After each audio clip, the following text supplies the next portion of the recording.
ಎಲ್ಲರಿಗೂ ನಮಸ್ಕಾರ. ಇವತ್ತು ನಾನು ಸುಲಭವಾಗಿ ಲೇಜಿ ಚಿಕನ್ ಹೇಗೆ ಮಾಡೋದಂತ ಹೇಳ್ಕೊಡ್ತಾ ಇದ್ದೀನಿ.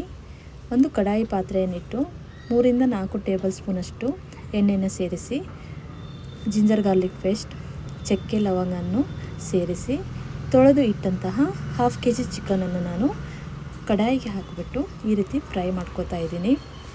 ನೋಡಿ, ಈ ರೀತಿ ಫ್ರೈ ಮಾಡ್ಕೊಳ್ಬೇಕಾಗುತ್ತೆ. ಸ್ವಲ್ಪ ಫ್ಲೇಮ್ನ ಕಡಿಮೆನೇ ಇಟ್ಕೊಳ್ಳಿ. ಆಮೇಲೆ ರುಚಿಗೆ ತಕ್ಕಷ್ಟು ಕಲ್ಲುಪ್ಪನ್ನು ನಾನು ಸೇರಿಸ್ಕೊಳ್ತಾ ಇದ್ದೀನಿ ಈ ರೀತಿ. ನಂತರ ಲಿಡ್ಡನ್ನು ಕ್ಲೋಸ್ ಮಾಡಿಬಿಟ್ಟು ಒಂದು 2 ರಿಂದ 3 ನಿಮಿಷಗಳ ಕಾಲ ನೋಡಿದಾಗ ಈ ರೀತಿ ಚಿಕನ್ ನೀರು ಬಿಟ್ಕೊಳ್ಳುತ್ತೆ. ನಂತರ ನೀರೆಲ್ಲ ಆರಿದ ನಂತರ ಚಿಕನ್ನು ಎಣ್ಣೆ ಬಿಟ್ಕೊಂಡ ಮೇಲೆ ಅರಿಶಿನ ಪೌಡರನ್ನು ಸೇರಿಸಿ ಫ್ರೈ ಮಾಡ್ಕೊಳ್ತಾ ಇದ್ದೀನಿ. ನೋಡಿ, ಈ ಒಂದು ರೆಸಿಪಿ ನನಗೆ ನನ್ನ ಫ್ರೆಂಡ್ ಆದಂತಹ ಆಶಾ ಮಿಸ್ ಅವರು ಹೇಳಿಕೊಟ್ಟಂತಹ ಒಂದು recipe. Thank you Asha miss ಅಂತ ಹೇಳೋಕ್ಕೆ ಇಷ್ಟಪಡ್ತೀನಿ.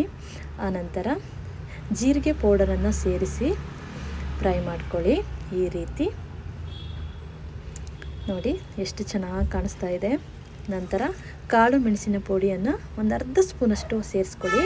ನಂತರ ರೆಡ್ ಚಿಲ್ಲಿ ಪೌಡರನ್ನು ಸೇರಿಸ್ಕೊಳ್ಳಿ. 1/2 ಸ್ಪೂನಷ್ಟು ಧನಿಯಾ ಪೌಡರನ್ನು ಸೇರಿಸ್ಕೊಳ್ಳಿ.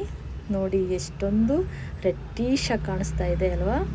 ಚಳಿಗಾಲಕ್ಕಂತೂ ಈ ರೀತಿ ಚಿಕನ್ ಮಾಡಿ ತಿಂದರೆ ಆಹಾ ತುಂಬಾ ಚೆನ್ನಾಗಿರುತ್ತೆ.